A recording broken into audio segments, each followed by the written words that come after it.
गौ माँ की कितनी बड़ी महिमा है। गाय को खूब पूजो। जन्मदिन होते हैं बच्चों के, मत जाओ होटल वोटलों पर। शादी शुदियों की तिथि तारीख होती है, होटल में जाके क्या करोगे? गौशालाओं में जाओ, गाय की परिक्रमा करो, पूंछ से झाड़ा लगाओ, सिर के ऊपर लगाओ उसकी पूंछ। गैया की परिक्रमा हमेशा पूंछ की तरफ से लगती है। गंगा की पूंछ के तरफ संपूर्ण नदियां बहती हैं। गैया के जीव पर बासुकी नाग रहता है। जिसको गैया चाट ले उसे सांप का जहर नहीं चढ़ेगा। ये दो छेद हैं गैया के, इसमें अश्विनी कुमार रहते हैं। अश्विनी कुमार देवताओं के डॉक्टर हैं। कोई टीबी का मरीज है या श्वास का मरीज है, वो अपने नथुने गौ माता के नथुने से लगाए, कुछ देर तक गौ माता के पास बैठे, जड़ से उसकी टीबी की बीमारी, श्वास की बीमारी खत्म हो जाएगी, क्योंकि उसके नथुने में अश्विनी कुमार बैठे हैं। वहाँ की जो निकली हुई ऑक्सीजन है वो बड़ी अद्भुत है। ऐसी एक गौ माता ही तो है। हम और आप तो कार्बन डाइऑक्साइड छोड़ते हैं, लेकिन गौ माता ऑक्सीजन छोड़ती है।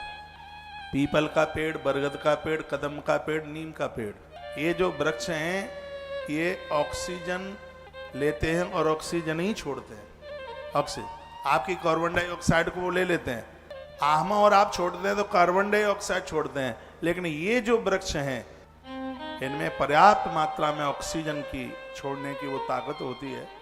मैंने बड़ा सुंदर पढ़ा है, जहाँ पर घने पेड़ होते हैं प्रकृति के तापमान को शीघ्र ही उसको, जैसे मान लिया जाए वो 48 है कहीं का तापमान, जहाँ पेड़ होंगे वहाँ 6.5 डिग्री उसकी गर्मी, उसकी तपन कम होगी। पेड़ों की बड़ी महिमा है। एक दिन मैं बताऊंगा कौन सी दिशा में कौन सा पेड़ लगाएं। अभी मैं गौ माता की बात कर रहा हूँ। गौ माता के पास बैठने से फेफड़े मजबूत होते हैं, ब्लड कैंसर खत्म हो जाता है, तमाम बीमारियां खत्म हो जाती। गौ माता का मूत्र और गोबर जहाँ गिरता है वहाँ उलाने पाम चलिए और 10 मिनट के बाद में अपनी डायबिटीज नापिए, 18 से 25 उसका पॉइंट नीचे आ जाएगा और 3 महीना चल लिए तो जड़ से खत्म हो जाएगी। मेरी बात मान लो, आप इतनी बातें मेरी मानते हो तो इतनी भी मान लोगे, आप आरोग्य हो जाएंगे, आपको बीमारी ही नहीं होगी। कोई कहाँ होगी, बीमारी हो ही नहीं सकती।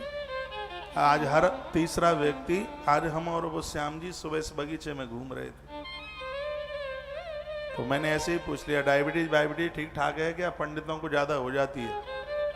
मैंने ऐसे, क्यों? वो मीठा खाते हैं बहुत ज़्यादा, तपेला भर के खीर चाहिए, लड्डुआ पर बैठ जाएं तो लड्डू ही हार जाए पर पंडित जी ना हारे। तो मैंने पूछ लिया ना, डायबिटीज तो नहीं हो गई है? तो हमारा जी महादेव की कृपा से मैं ठीक ठाक हूँ।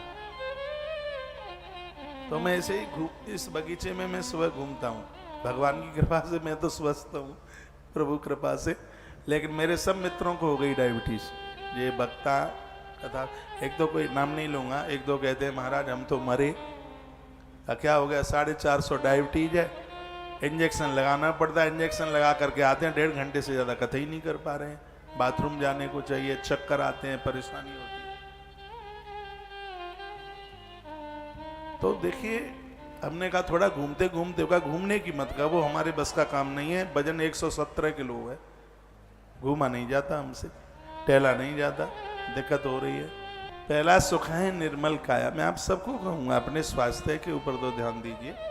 मेथी का पानी पिया करो। मैं अन्न नहीं खाता लेकिन मेथी का पानी पीता हूँ। इसलिए पीता हूँ क्योंकि मेरी खाली पेट डायबिटीज 83 रही, इसलिए 83 100 के नीचे रहे।